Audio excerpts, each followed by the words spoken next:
Welcome back. Welcome to Decision Space, the only show to take place right here in the space between the turns in your favorite games. I'm Jake Friedman. And I'm Brendan Hansen. And this is the podcast about decisions in games. And today we are talking about a big game indeed. A game that has spawned many follow-ups, a game that was intended to be something else originally, but we are very glad to have what we have, and that game is Race for the Galaxy. Wait, no, not that. Race for the Galaxy is an amazing one because I think it's a game where when I came into the hobby, its reputation was so great that it was just sort of assumed that it was already a classic. It's a game from 2007. By like 2011, 12, when I really started paying attention, there were just like these whispers like, oh, Race, like this game's perfect. Yeah, absolutely. It is a game with an enormously positive reputation and one that is widely beloved. But before we get into that, Brendan, give me your rating out of 10 and your slogan for Race for the Galaxy. Race for the Galaxy is a bit like a beautiful gemstone. Its design is refined, articulate, clean, and purposeful. Each design decision carefully made to expand the game's decision space and enable multiple, meaningful, and seamlessly endless possible ways to pursue victory and look at the game itself. Race is a game I think I should love more than I do, though. I'll always admire it for its myriad design lessons it offers, but I often wish I had more fun playing it than I ultimately do. 7.5 out of 10. All right. For me, Race for the Galaxy is kind of the game that when I entered the hobby, it was recommended to me, like, if you like this and this games I like, then you'd love Race for the Galaxy and you have to play it. But for whatever reason, there's a lot of hype around how difficult it is to learn and it being a little dated. It wasn't a game I got around to playing until now, though I was certain that when I did play it, I would love it. At the end of the day, I liked it quite a bit. I think it's a really strong game. I had fun playing it, but it's not perfect. To me, I'm going to give it an 8. That's a strong game, one I'll keep playing, but not rising to the cream of the crop for me. This is sort of stalwart disagreements that you come to an episode of Decision Space for. Jake's taking out his claim on a big old 8.0, and I'm just down here in paltry 7.5 land. That's how much we disagree about games. It's the classic. It's all right. I'm sure we'll find plenty to disagree about in our discussion. But before we do that, let me just give a word to our pre-planners. Those are the folks that like to play along with us in the Discord or just in their homes, so that they can get more out of these episodes. So if you are a pre-planner or you want to jump in on the pre-planning thing, you should know that next week we will be covering 7 Wonders Duel. Not to be confused with 7 Wonders or 7 Wonders Architect, which is kind of the new hotness. No, we're going back to the 2-player variant, which is 7 Wonder Duel. So look forward to that next week if you want to play. It is available as a premium game on Board Game Arena. Race for the Galaxy, as you mentioned, is a 2007 game designed by Tom Lehman. It plays from 2 to 4 players, and it is right now at rank 68 on Board Game Geek for best games of all time at the time of recording. Wow, let me just stop to say that's pretty surprising to me. You thought it would be lower. Yeah, interesting. Just because, as you know, when you look through the top 100 games on BGG, there's so much that is really in the past 3 to 5 years, even in the top 10. And, so many of these games shoot up the list today that I think it's really impressive that this little card game has held on to that 68. That's not even at risk of falling out of the top 100 anytime soon. That's like firmly in there. Yeah, steadfastly. I feel like part of that too is Race for the Galaxy has done a really good job of, one, it's a highly replayable game. It just is. So that's something that's, I think, kept it relevant for a really long time. And it's also done a really good job of sort of staying on the forefront of giving people ways to play it. The app implementation has an incredible reputation. It's on Board Game Arena. There's actually a website with open source AI, a whole nother project. So I feel like it just has this sort of ubiquitous place in the hobby where it is doing what it does so well. And I think what will be so interesting about this conversation too, Jake, is that I admire this game so much and have learned so much about it. But like I said in my intro, I don't always have as much fun as I wish. And I think teasing out why that might be was going to be interesting as we get more into it. The tagline for this game, let me just say, is "Worlds await. Colonize, develop, and conquer, taking advantage of each other's choices." So right there, really hitting you over the head that this is not a multiplayer solitaire game. There is going to be a lot of interaction going on, very core to the game. To give folks a better idea of how to play, let's roll Brendan's rules overview, and then we'll get into our discussion.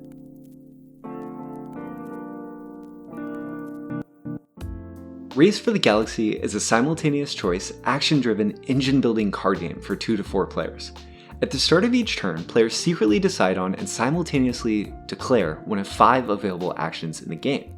Then, every player carries out all actions declared by any player in that round.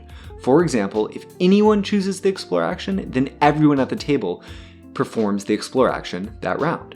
Available actions include Explore, a way to draw or filter for more cards, the game's engine-building pieces and currency; Develop, which allows players to build out their engines with development cards that might have special powers, or allow them to more effectively sell goods; Settle, a way for players to build out their engine by adding new worlds to their tableau, which might themselves have special powers, and or increase their ability to produce new goods; Consume, which allows players to use consume powers to sell goods for more cards or victory points; or Produce, which adds goods cards to already settled worlds.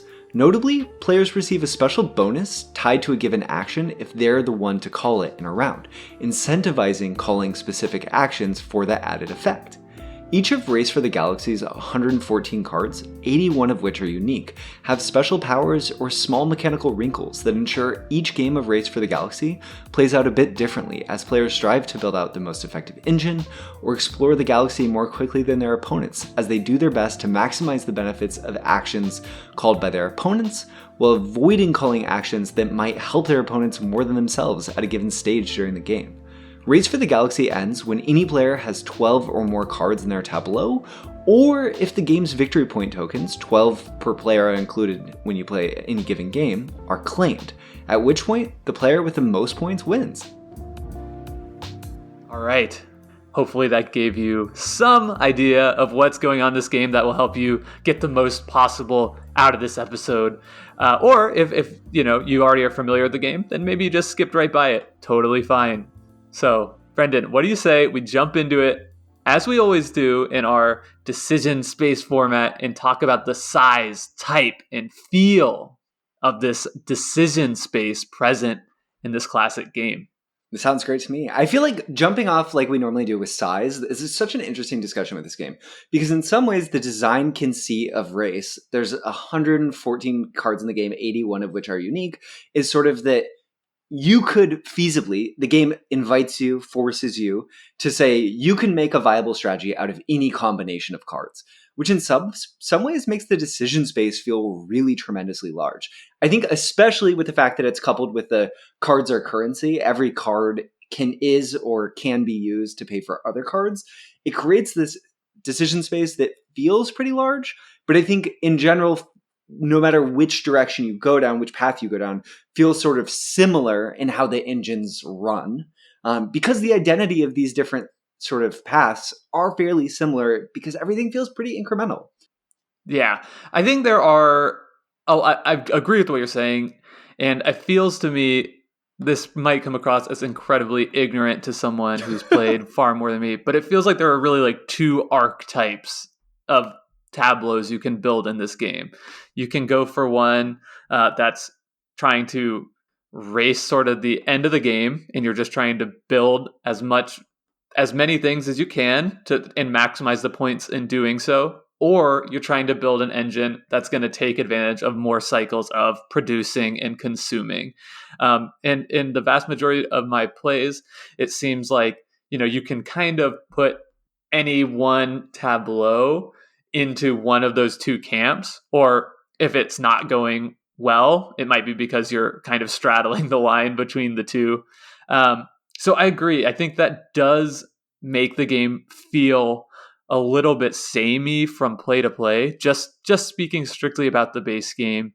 And in some ways, once you have decided like which path you're going to go down, it makes it so that your decision space is really reduced quite a bit. And it does create scenarios where, while you do have a handful of cards, and all these cards are, to some extent have different ways you can use them, because you could play them for currency or you could try and play them into your tableau. So technically multi-use cards in a very binary fashion. So even though there is all that, and there's such varied abilities and varied prices and so on and so forth, I find myself playing this game to have a lot of slam dunk choices, right? Where it's like, okay, well, obviously I play this because out of all the cards in my hand, this is like the one I can play, or the one that furthers the strategy I'm going down to an objectively greater degree than any other card in my hand. Yeah, that's really interesting. I feel the game does do things to try to fight this. I feel like making the primary scoring cards the 6 cost development cards, sort of saying like, maybe you don't commit into to a strategy too early because these are really expensive. So just like sit back and see what comes your way, and the decisions will still be viable to switch paths.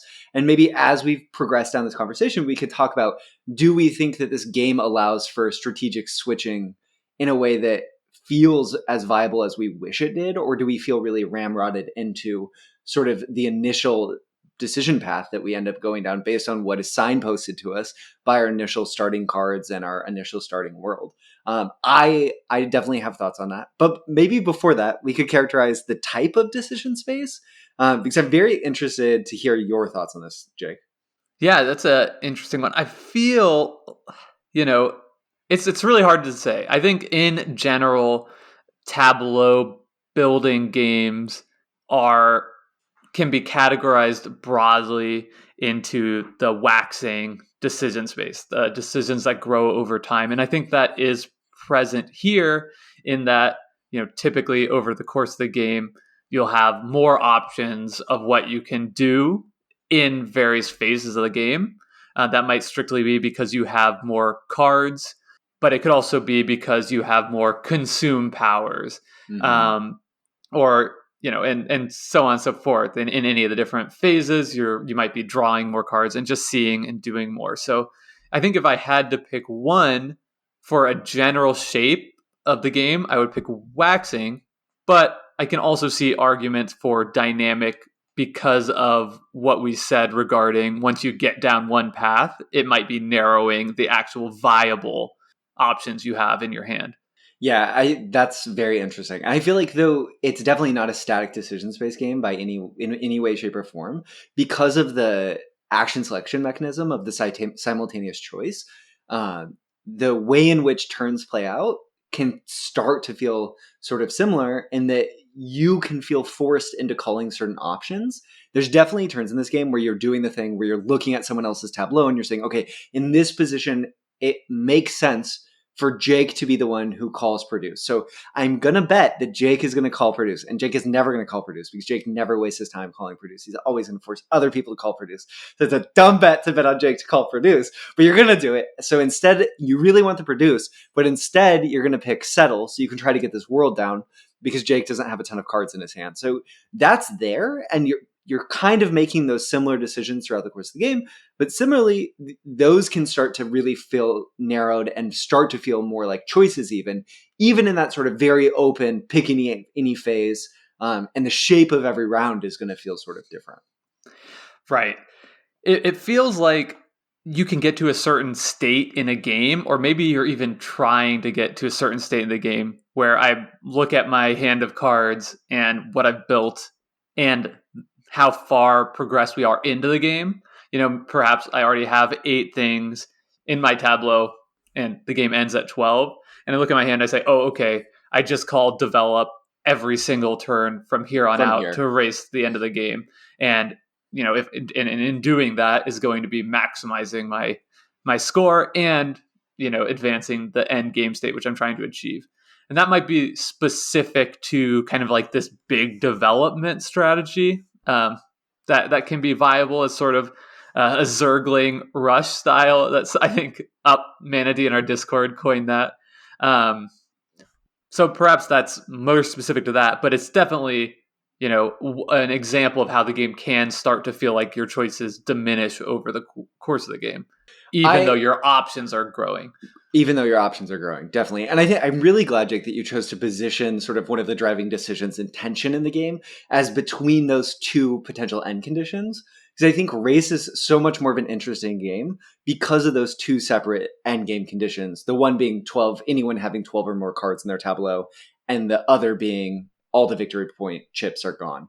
I think those two do create some tension, just the existence of them that force the strategic pushing and pulling. But yeah, I don't in know. in our games that we played, or because we played a lot with people in the Discord, and I'm not sure any of them ended with all the victory Victory point point. chips disappearing. It seems like somebody's always going to be, in a position to rush. Or maybe that's just because, we're all noobs in the greater scheme of things. So perhaps the person rushing should be not, right? They should be trying to like audible and slow the game down, realizing that by rushing the end, they're not going to win. But how, and we'll talk more about this later, but how realistic is it at that point? By slowing down the game, you're going to be able to overtake somebody whose engine is reliant upon that production and consumption cycle. Exactly. I feel like that's a big part of it is because your decisions in the game really do depend on everyone else's decisions and the cards already in their tableau, given how many of them are unique. So someone at the table is always going to be in a position where their engine is slightly behind. And I think that is pushing this incentive and pressure onto them to be the one that says, okay, maybe I can just outrace these people and get more worlds down and more victory point things down as everyone else is focusing on their engines. Just by the nature of us comparing our engines, someone is going to be in that position. And oftentimes it won't work, but it feels like it's going to work better than like, oh, I'm going to lap your engine, which I'm not going to do. I'm not going Right. to catch up generally. Yeah, I had a play of the game recently where I was in position to end the game, and in doing so, would have secured second place. Um, but in a 4-player game, but being sort of like more oriented towards all or nothing, right?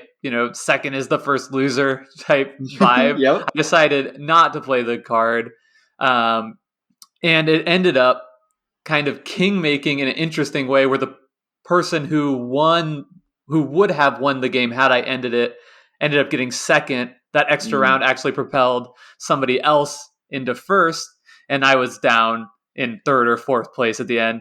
So it's sort of like, would I do that again next time? Probably not, because my engine was just not set up even though myself as a player, like I want to try and do everything I can to win the game if possible. It's just because of the setup of the engine I had, there was basically 0% chance I was actually going to overtake that person by giving their engine another time to gain advantage that they had already been gaining over me.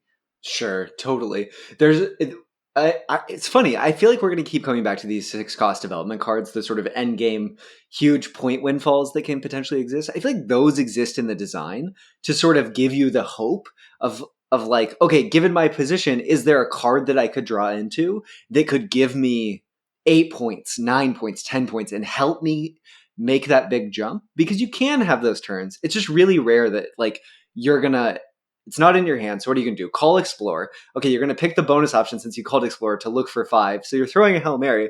Then you hope it's a development or a settlement. You draw if someone else calls develop, you hope you drew one of those big cost developments. Or maybe you're doing the military strategy and you hope you draw this military world that gives you 7 points. Something like that. It's just, those feel like such edge cases over what the actual decision space is really incentivizing, which is like, at some point there is some amount of oh my gosh, what's it called? Like in Magic the Gathering, when something becomes like it's going to happen no matter what. It is Inevitability. inevitability. Yes. I feel so proud of myself for getting that answer right. I'm proud of us. So should we talk a little bit about, and we already have, but sort of the feel and clarity of the decision space? Kind of, let's try and put what we've been talking about into those terms. Sure, definitely. So I feel like what you're saying, Jake, in a lot of ways, to work backwards in this conversation, is that as a game of race goes on, the clarity of the decision space becomes very sharp, becomes very clear. The game starts relatively fuzzy. You're given, two worlds, and you make a decision: do you want this world or that world? And 6 cards that you're going to choose 4 of to keep. I actually love this mechanism. I sort of wish Race for the Galaxy was maybe slightly more flexible in what it allowed you to do, just giving you a few more choices at the start of the game. Though I'm sure there are people that will argue, no, the strength of Race is that it forces you to go down varied paths, and they're probably right.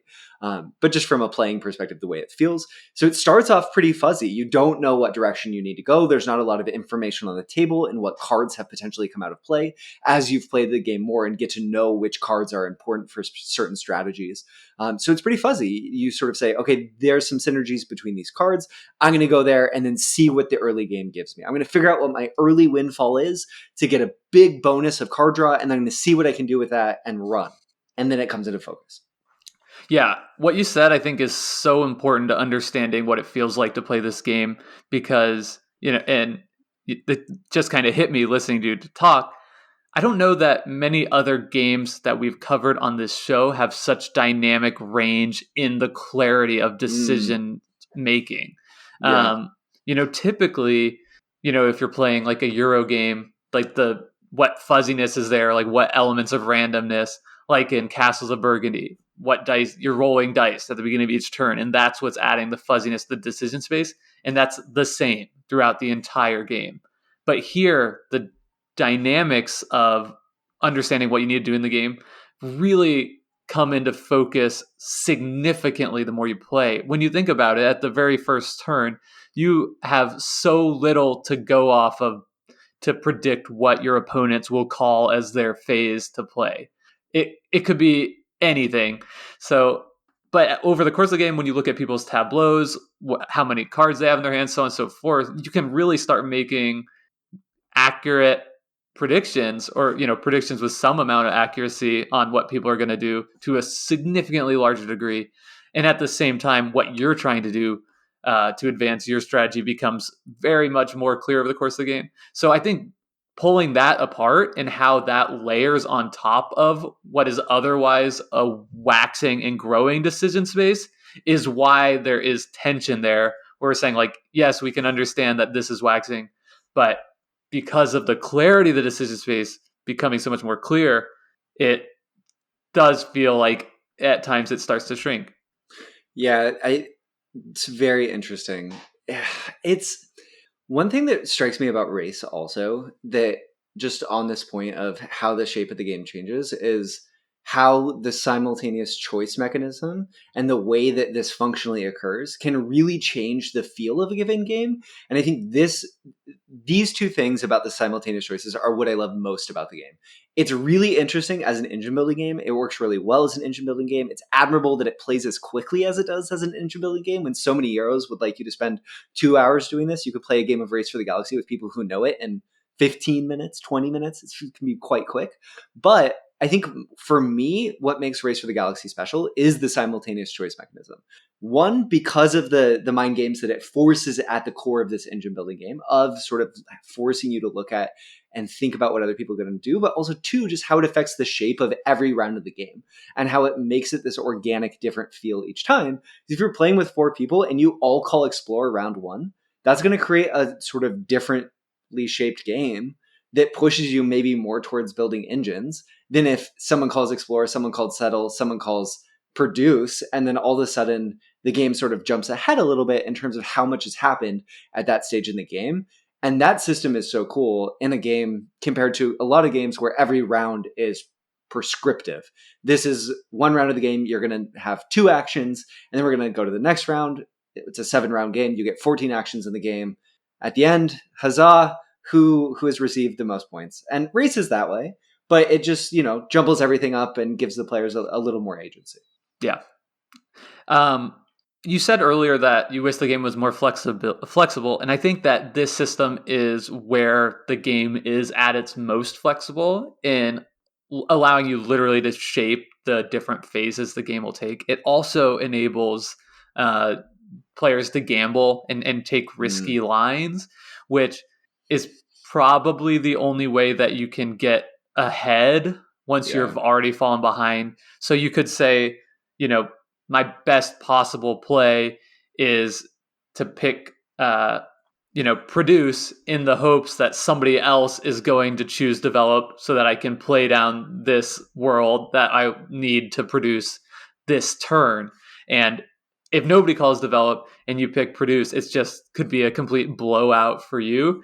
But, as you evaluate the board state, right, and your position in the game, which is so important. And I think probably the most fun part of this game for me is just trying to figure out, okay, like where am I in this game? It allows you the flexibility to take risks. And if you lose the gamble, you're definitely going to lose, which you're going to do anyway. But it's nice that the game allows you to take these risks that could pay off for you in a big way. And leads to exciting moments at the table where you can sort of like say, I knew Jake or I knew Joe you were going to go for that, and really feel like you have wind in your sails and understanding the patterns of what other people are doing, which and is where these... Yeah, and that's like in our Discord chat about this with our pre-players, right? So much of that chat is like, really? Nobody picked develop? Seriously? Yeah. Like, Jake, you didn't pick develop? Like, you have all those bonuses for developing. How could you not? And so, anything that is inspiring, like genuine emotional reactions, to me is a hallmark of good game design. Totally. I also will say about your point, as I've been sort of musing on it, about this transition of the game going from highly fuzzy in the beginning to very sharply clear in terms of the decision space by the end of the game, is I think that's one of the things that really contributes to race feeling like a high flow game if things are going your way. If you get your engine online early and the choices of actions just line up for you, you can really feel a sense of momentum and flow that is blissful and wonderful in Race for the Galaxy. But the flip side of this is, if things don't go your way, the cards don't come together, you make a bet early on and you place an expensive development that's going to make other developments cheaper, and you just don't draw the developments you needed to be placing for free every turn to try to build out that quick tableau strategy, all of a sudden you just feel like you're drowning. You don't know what to do. Your hand is full of garbage because you don't want to settle worlds with them, and you just kind of feel lost. And I think a large part of that is that fuzziness to sharpness in the clarity in terms of what your cards in your hand and what your cards in your tableau and everyone else's are telling you to do. Yeah, absolutely.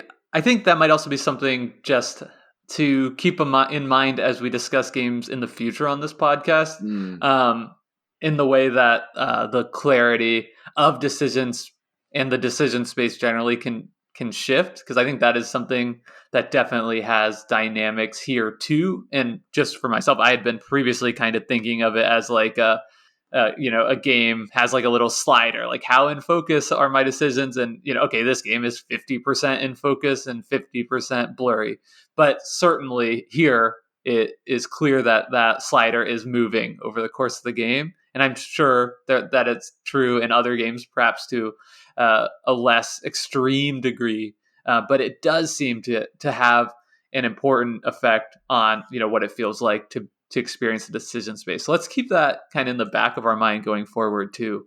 Definitely. It almost feels like too, you could chart like the size of the decision space on an x-axis and the clarity of the decision space on a y-axis over the course of the game, and sort of it would be interesting to see how the relationship, obviously this is all like perceived, objective decision spaces, their sizes are subjective for the most part, except for there probably is an objective size that we just as players don't totally understand until we understand the spaces, but it's kind of an interesting thought experiment to play with. All right. Well, with that meta decision space conversation in mind, let's move forward a little bit and talk about some of the different phases in the game. And the first one it would make sense to talk about is explore. And you had just mentioned, Brendan, how sometimes the cards don't come out the way that you had hoped. And explore is your ability to sort of influence that. You can choose to draw 2 cards with it when you choose it as your action, and then everyone else is able to, or draw and keep, I should say, 2 cards instead of just 1, which everyone else is able to get. Or you can choose to look at a large number of cards, 5 extra cards, and then still just pick the same amount as everyone else. How do you think this game does at sort of mitigating the luck of random draw through this explore action? Yeah, it's a really good question. I feel like it's hard to have this discussion without talking about the greatest pro and greatest con of this mechanism overall, I think, which is that we're all tied up in this together. We're all here together. My ability to get an edge in terms of card draw, in terms of tempo gain, is so small. I'm only getting 1 more card from the explore mechanism if I'm choosing that bonus. If I call explore and then I choose the bonus of drawing 1 more card and keeping 1 more card than everyone else, I'm also allowing everyone else at the table, by calling explore, to draw 2 cards and keep 1. So I'm only getting 1 more card than everyone else. That's really inefficient compared to like selling a gene good or a rare materials good from on a windfall world or something like that, where I could potentially be getting like 3 or 4 cards from it. So it feels pretty constricted. And then the other bonus of draw 5 cards is huge. You get to sift through and look at a ton of cards, but you're not getting any tempo advantage compared to everyone else. You're just going to keep 1 still. So to me, this option feels like a lure, a bait, a trick, a trap, a Hail Mary for the end of the game where you really need that 1 development card. And you know that if you get that Galactic Empire card that gives you bonus points for every point of military you have, the game will come together. And you just haven't drawn it, and no one has it yet. So you just, okay, I'll call explore and I'll go fish. To me, it feels like that. What do you think, Jake? How strong do you think explore is in terms of allowing you to mitigate that randomness some? Yeah, I definitely share your sentiments that the small advantage of getting 1 extra card feels very slight. It Yeah. always feels good, and you know that because whenever you're playing the game and you're not the person who called explore, you're like, oh great, there's no chance that you'll ever, except for perhaps like the very last turn of the game or something. There's basically no time in the game where you won't be pleased to being able to look at 2 cards and keep 1. Yeah. Whereas in any other phase, there's a good chance that pending your tableau and setup and what you have in your hand, you might not be able to take advantage of it at all. So taking anything else as the active player, you'll get a bonus from doing something you presumably need to do. And there's a good chance that at least somebody around the table won't be able to take advantage of that phase at all, or won't be able to, very much. It'll be a much lesser degree than the Explorer. So yeah, I mean, it's definitely not one I like to call very much. I wonder though if the drawing 5 is something that the better you are at the game, the more you'll be able to like maximize knowing when to do that. I still don't think it's something you want to do all the time, but I could see in super advanced high level play where you really know what is available in the deck, and the upside of getting a certain thing and your odds of drawing those cards. Like there's probably like 1 time in a typical game of race when it would really behoove you to try and find something that's going to super speed up your engine, or be the reward for the engine that you're already building. But for me, playing the game for the first time, even after playing it, I don't know how many times we played, 20 or 30 times, I don't feel like I know the deck enough to know when to take that shot. So I just don't ever pick that. Yeah, I think that's a great point, Jake. And also think that these bonus actions are one of the real gems of Race for the Galaxy. These sub actions where you get the bonus for calling the effect. But I do think a lot of times people reference the graphic design as being the barrier that makes race hard to learn. And I think it is. But I will push back and say I think the graphic design is actually quite strong. And once you play it 4 or 5 times, if you have someone who can teach you the visual language of race, you're going to get it. But in some ways, I think some of the other mechanical complexity that people push up against is the sub-action nature of these things of like, okay, so I called explore, so I get to do what? And I could see how there's just a lot of potential choices, which helps the decision space. It makes it much more interesting of having the sub-action of, okay, I'm going to call explore, and then I have the built-in decision. Do I want to draw one more card and keep one more or draw 5 more? I like that. But I think that also, that complexity has to justify itself. And I think in race it does. Should we talk about develop? Yeah. The last thing I'll say on Explorer, though, just to the discussion of like random cards, it definitely matters if you get cards that fit with your strategy naturally or not. Because even if you're taking the draw 5 to hopefully get something that is really good for your engine, somebody else around the table, especially in a 4-player game, is already has cards in their hand that are just naturally flowing with their engine they're already trying to do and don't have to take that action. So it feels like almost no matter what is putting you behind the 8 ball just a little bit. And I certainly have had games on both sides where it's just, okay, I keep getting the perfect cards that go with the 6 cost development that I kept in my opening hand. And like you said, you just flow to the end game and run away with the game. And I've had games where, oh boy, just nothing that I'm getting is really fitting with the starting world I got or whatever. And you can't do a lot. So it is a game, I think, that certainly is a card game where, you can have kind of failed games or super successful games just based on the draw of the card, which isn't something that bothers me. My number 1 game of all time, Bruges, is exactly like that. Sometimes you get cards that fit together really well and sometimes not so much. So I just think, put it out there, some people will love it, some people will hate it, but it is a game that has really high highs and really high lows. And that's something I love, but I don't think that Explore, it mediates that in a way that really matters. I think part of the reason why that is the case too is because of the fact that everyone is getting the effect, it just blunts the potential for any one of these core actions to really make a huge difference. It starts to be your identity on your tableau that's differentiating you, right? So you play the card that disincentivizes everyone else from calling, calling settle or develop. I can't remember a specific card, but let's say there are cards in the game where like when someone calls develop, I get to draw a card. All of a sudden you've disincentivized that a little bit.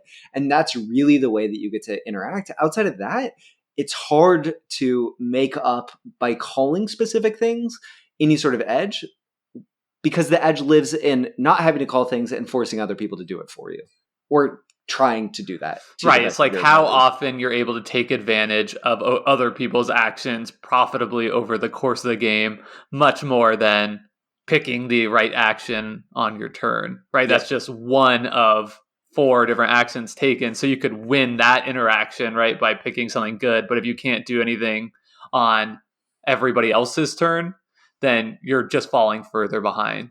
Yeah. So it's certainly not easy to make up ground in that way. But yeah, let's move on and talk about develop. So this is how you play developments in the game, which are one of 2 different card types in the base game, one being worlds and the other being developments that are kind of going to increase your player ability in some way, kind of allow you to diversify, I differentiate yourself from other players at the table by improving any of the phase powers when you select them, making things cost cheaper, scoring points. It's really all over the board.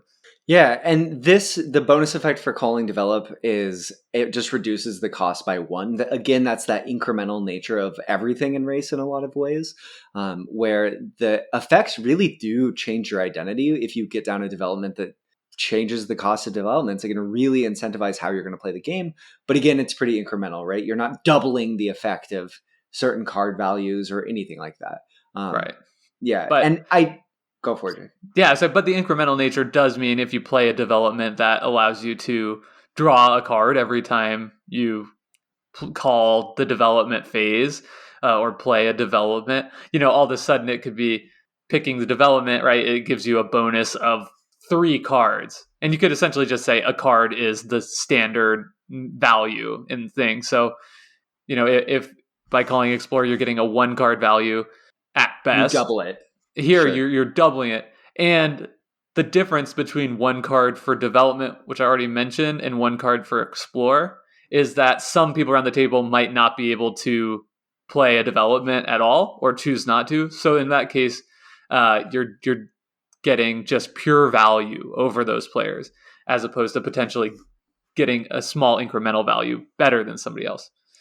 Definitely. And develop is also interesting in the way, in my mind, that it interacts with some of the different potential strategies in the game, where sort of like the big military strategy, there's cards that oftentimes the military strategy is focused on playing worlds that give you a bonus for more military and you're chaining those worlds together.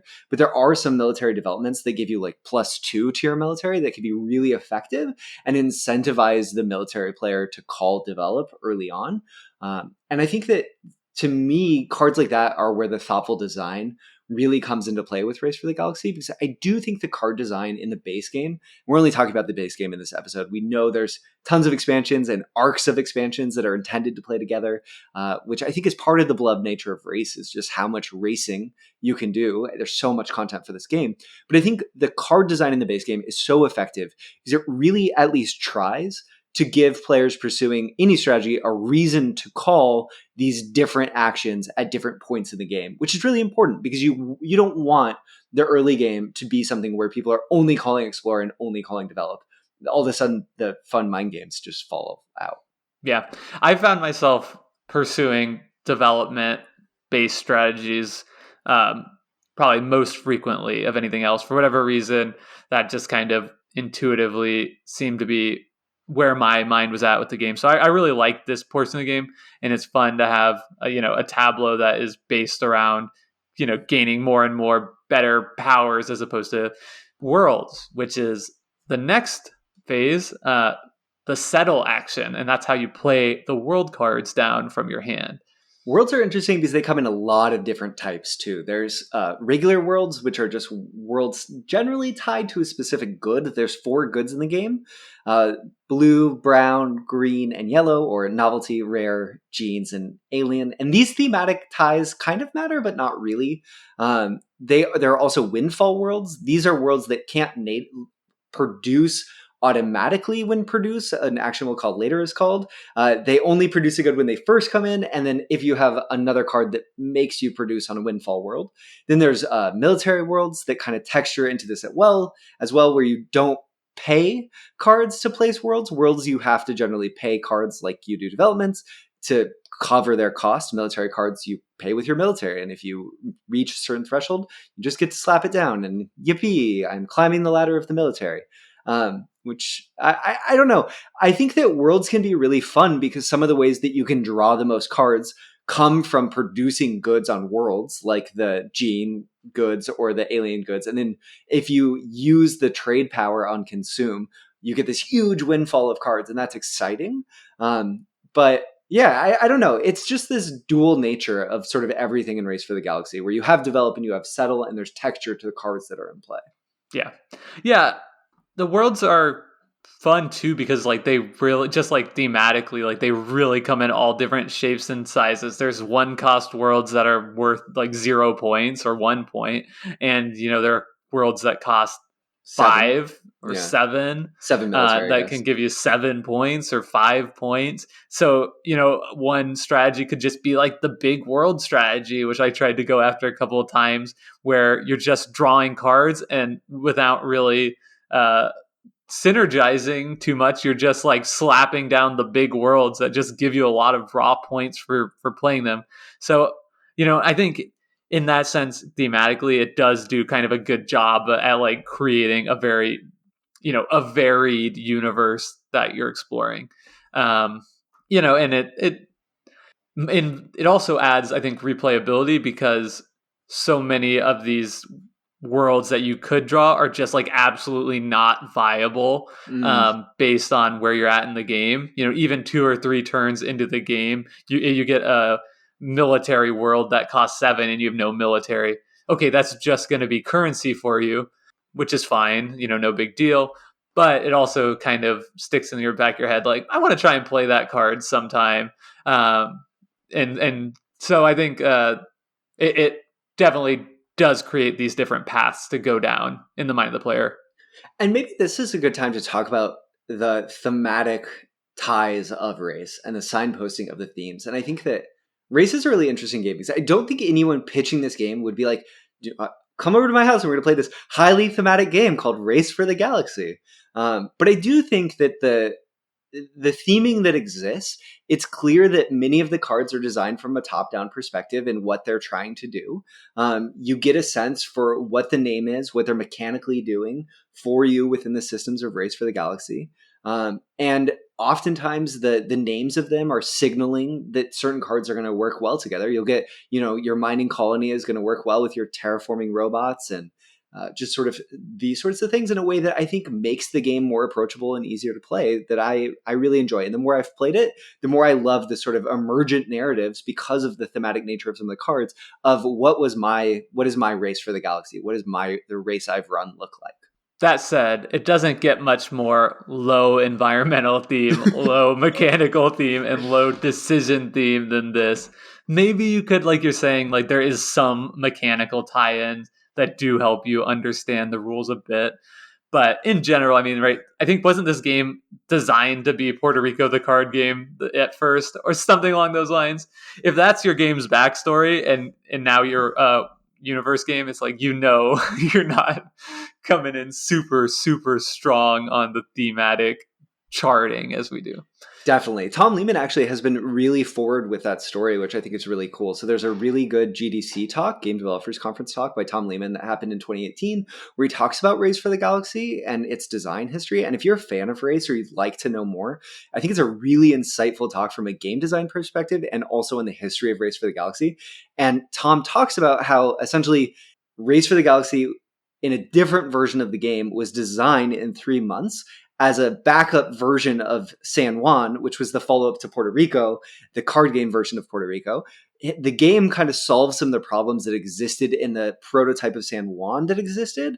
And the designer of San Juan sort of said, oh, great, I'll take those pieces and I'll use them to fix my prototype. And then Tom Lehman ended up getting a royalty for San Juan and then sort of developed Race even further from there and differentiated it. So it's a game with a pretty interesting history. It kind of got mashed up like the game that he made as a potential prototype for San Juan with a collectible card game that he'd been working on. So it shifted from Earth to the stars and gained some other mechanics. And it's cool sort of hearing the development of the game. Yeah, and then it came full circle with New Frontiers, right? So Race for the Galaxy was going to be Puerto Rico, the card game, and then it became now Race for the Galaxy, the board game. Board game, yep. So it's just funny the way that sort of came full circle there. Really quickly, let's finish the phases since we've started this far down the path. Next up is Produce. I don't know... Did we talk about Consume? Oh, sorry. Next up is Consume. And Consume is a tricky one because it has two different consume powers that really are pivotal moments in any game. The first is to sell for extra cards.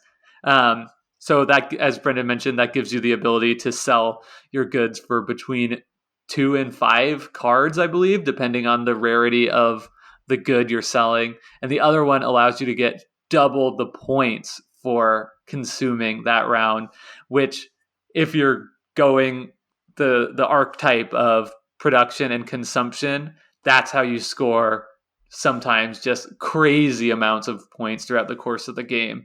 And you can just, once you get to a point where you've hit this sweet part of enough production worlds, you can just go consume, produce, consume, produce, consume, produce, as long, until the end of the game, really. And maybe you're making 8 points every time you do that, or maybe more. I think that this is another example of what I'm talking about the really clean design of all of these effects that show sort of the legacy of Race for the Galaxy, sort of the ideas starting out as Puerto Rico, becoming San Juan, and the iterative nature of the design of this game, because Consume is so smart, because if you don't have a strong incentive for someone to call consume, calling consume would be a terrible idea. Why would I allow everyone else to use the consume powers on their cards unless I'm getting a relatively large benefit for doing it? So locking this ability to trade cards for really what feels like in the systems of Race for the Galaxy, obscene amounts of cards. If I play a alien windfall world and then I call consume and I use the trade power and I can sell that one good for 5 cards, it's ridiculous. It feels great. And likewise, double, this is one of the only times in the game where you get to do anything double in Race for the Galaxy. And it's tied to victory points. So that's huge. And it feels good, like you said. And when you think about all the other powers, that for calling action that we've been through, they're all so incremental. It's one card here, one card there, and now all of a sudden it's 5 cards or potentially like 8 points. So it's just like that. I think that's why it feels like such a pivotal moment when you call this, because it just gives you the ability to do so much more than any other power. So finally, production, and it's really important choice that production comes after consume. So Huge. you can never. There's so many times the game like, oh, I really want to consume, but I need to produce first, and that's horrible because it's like that's 2 whole turns before you'd be able to. And a lot of times you might decide not worth it. That's going to take too long. I'm just going to do something else. Hopefully somebody will call produce for me. Yeah, and that's so key because it's if you gave produce a huge power and it came earlier to incentivize calling it yourself, it would be too much of sort of a positive agency loop, right? Like if I'm already incentivized to call produce, I'm going to benefit from it a ton. So if I get a bonus on top of that, that's going to propel me forward too much. But the flip side is okay, then how do you incentivize people to do it? It's going to be incentivized already. Just put it last so you can't ride other people's coattails on it too far, and just no one will call it waiting for everyone else to. You at least, if you call it, get an equal chance of exploiting a potential consume or calling consume yourself on those goods before someone else has an opportunity to call consume, force you to consume your goods and not get a bonus from it or something like that. That'd be awful. It's devastating, and then it is interesting too. I didn't mention that for the consume, but you have to consume if you Yep. can. So you can't just sit on your rare alien technology good. You might have to sell it for a single point if you have put yourself in that position, which I most certainly have. And yeah, I can Disgusting. confirm, does not feel good. And that's the tension that's so good, right? That's the tension around the simultaneous action selection where you see the good and you're like, oh, I should just call. If Jake doesn't call consume here, he's toast. So he's probably going to call consume, but what if he doesn't and I call consume and then he's really toast? And to me, that's where the fun of race does potentially live. Yeah, absolutely. So one thing I wanted to circle back to in the discussion is, and we have talked about it a little bit, but the idea about sort of strategic agency, how Yeah. much you're able to pick your path and how much you're able to potentially shift your path. Can that be done profitably? So Brendan, I know you have thoughts on this. I want to kind of give you the floor. So, okay, there's like 2 primary ways that I feel like we have to approach this. So there's going to be the group of people who say, this is a card sifting game. You get to see tons of cards over the course of the game. You have so much agency because you're seeing so many cards over the course of game and choosing what you want. And then there's going to be the group of people that say, no, it's clear for my game start matters immensely. What I am given in my starting hand, my 1 world and my 4 cards define so much of the potential of what I can do in this game that it doesn't matter how much I end up seeing by turn 4. So much of what people's engines are going to be is decided by turn 3. And I think I, Jake, tend to fall on the camp of, for me, I wish that I could produce a more reliable strategy of what I want more often. I do think that it would make that game end more quickly. So maybe within the system, right? If I'm always able to have the agency to build an efficient engine or put slap down cards every single turn, it's just going to accelerate the game. And I want race to be about the length that it is. So maybe just the way that the systems came together, there wasn't a lot of room to tweak the amount of agency, and you need some tension, right? You don't want the game to just be like, this game, I'm going to play the gene strategy and I will use it effectively. Race is a tactical game and the tension feels good. But I think on average, I feel a little bit more beholden, is the nice word, sunk by, stymied, damaged by a potential bad hand to start than I wish I did. I get my 2 worlds, my 6 cards, and I'm like, there's not a lot of synergy here. I don't know how to dig myself out of a hole besides hoping that, like, I'm going to play this Windfall world, and I hope when I sell the good from it, it pays off big for me. Mm-hmm. I'm on the What do same you page think? as you with thinking that the starting cards matter a ton. I know that an expert at this game will beat me 10 out of 10 times. So that's not Yes. really a commentary on the skill ceiling of the game. But I have to imagine that at a table of similar skill set, that it just matters tremendously. That said, it's not something that bothers me. I actually think it's an asset to the game because I like games that give you the potential Yeah. for high highs and low lows. And especially when you have a 15-minute game, like Yeah. who cares if you get a combination of cards that doesn't really go together and somebody else gets the perfect cards and runs away with it. It's like that was interesting. Let's do it again. Um, and I It's think I think that's just fine. I think it's also your point about it being a quick game justifies it 100%. And then also, I think it is sort of what leads to, excuse me, discussions in our Table Talk channel and our Looking for Games channel of our Discord this week, where every time we finish a game, people are like, another. Can we play another? Do you want to play another? It is that sort of the high highs and the low lows. And yeah, it works for the game that it is. And it's clearly served it really well. I'd be really curious to see how the game played with 1 extra world and 2 extra cards or something. What does that Sure. look like? And I'm sure Right. it was tested, and this is And probably the right way and for it to it be. probably right it to some extent it's going to reduce the variance in the game, Variability. right? It'll Yeah. make the high highs lower and the low lows higher.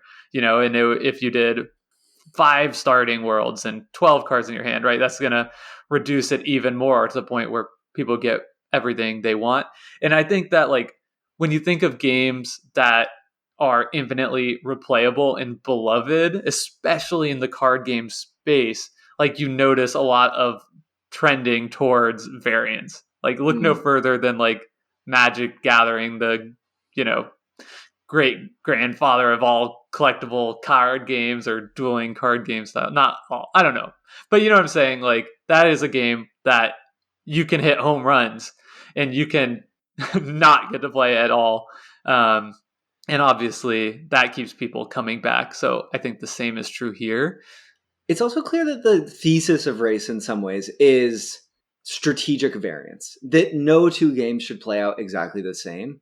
And limiting the potential at the beginning is a cost, but it leads to the fact that you're really not very often going to have 2 tableaus that feel exactly the same. And I agree. That's a huge benefit of the game. And that's what keeps it so interesting. There's no end to how many interesting combinations of sort of builds that you can piece together, except for, like, I'm just going to build big military and hope the cards come to me and they kind of all slap down. And that Timmy strategy feels great when it works. Yeah, right. Yeah, and at the same time, I think, like, for me, the tension I'm having with, like, well, why then don't I, like, love this game as much as some of my favorite games?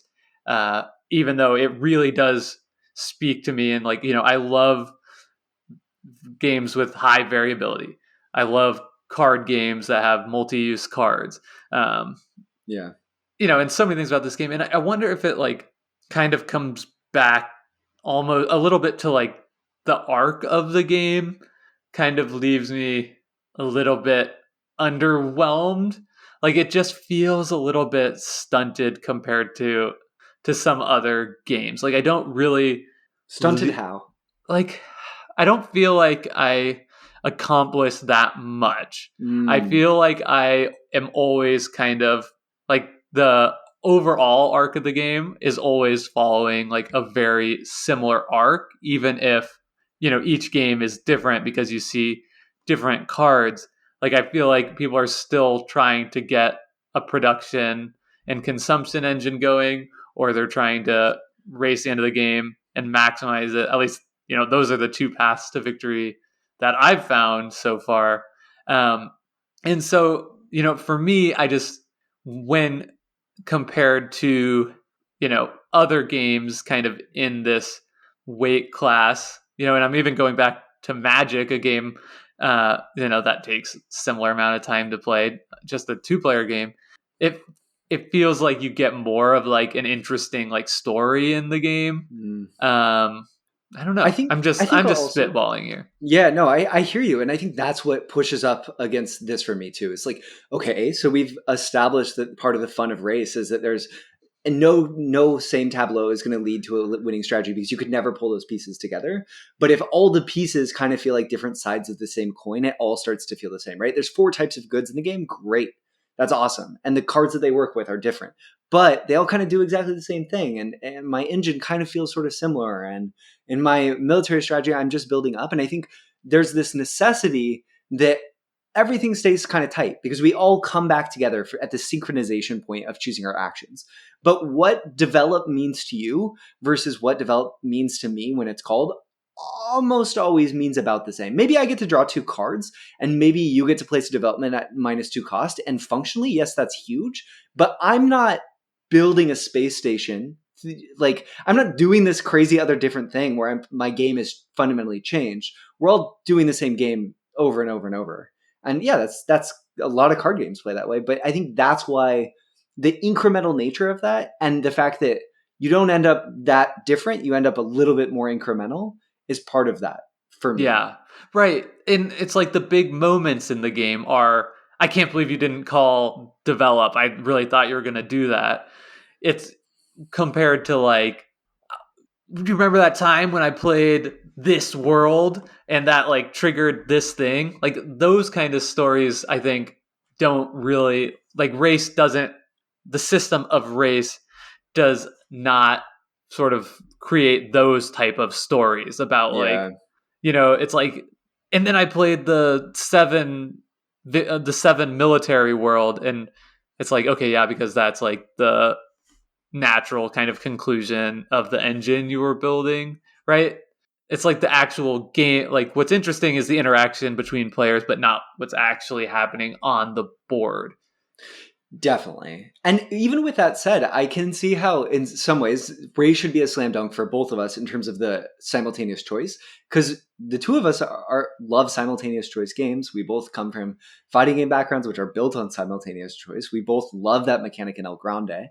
But I think to some extent, like as much as I enjoy this mechanic, there's something about the way the simultaneous choice plays out and some of the effects that you can affix to the simultaneous choices. Tom Lehman in his GDC talk actually talks about this as blunting, which I think is a good term. This idea that I don't hit you with an axe or anything, but I just weaken your axe by making it less effective for you to use it because you give me a bonus if you do it, which I think that's part of where like the fun kind of gets deflated a little bit. And that Because is like fundamental. That's such a good analysis, right? Because it's fundamentally less cinematic and exciting than hitting yes, somebody with an axe. exactly. You Sorry, is that where you're blunted the already decision going with space. this? Yeah. Yeah, it's really apt language. And I think that also, and it works really well in race, right? Like that's partially what helps you have a comeback is like, oh, Jake is trying to produce all the time. I'll slap down this thing that lets me draw a card every time produce is called. Maybe he's going to think twice in terms of his strategy. Maybe he'll try to pivot a little bit. But in terms of the excitement factor, it falls down a little bit because then it's just like, oh, now I shouldn't do this thing I want to do because it helps Jake over here. Well, maybe what we're really kind of coming to is that we're just asking for race expansions, and they already exist, and we should explore them more in the future. Because I'm just thinking, like, oh yeah, maybe like a little bit more like take that would be cool in this system. And I don't know because I haven't explored enough, but I imagine there's got to be something that approaches that in one of the many expansions for this game. It feels like, and if the reception to this episode is strong enough, our conversation has been good enough. This feels like a topic we could and probably should come back to. Yeah.